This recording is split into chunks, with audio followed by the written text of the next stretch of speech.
Hey you guys, SK the Homesteader here with a pepper harvest, and yes, it is coming to the end of the season for peppers. I know a lot of the family is cutting their pepper plants back so that they could go dormant, especially the green peppers, and this was a surprise in the yard today.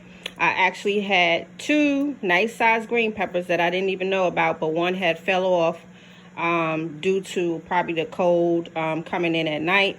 But this one was still hanging there looking nice and beautiful.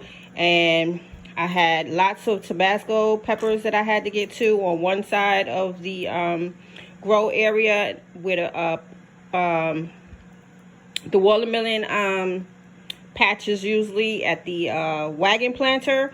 So I was able to get all of them off today, but now I have to go down the pepper lane and get the rest of the Tabasco peppers. But I did get all of my cayenne peppers off, and then I got some of my sweet banana peppers.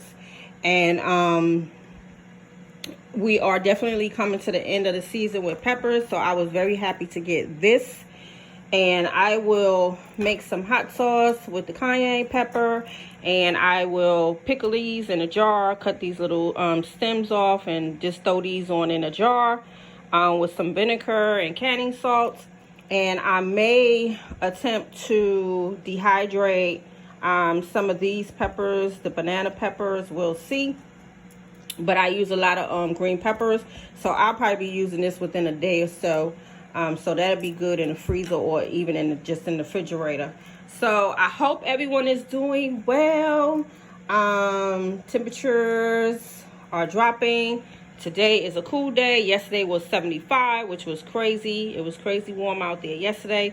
But today it's a cooler day, and it's going to be a cool night. So I hope everyone is doing well. Make sure you guys continue to stock up and continue to prep as much as possible. Do what you have to do. Do what you can do for your household and your family.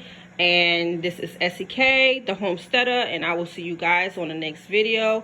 Have a wonderful weekend. Peace.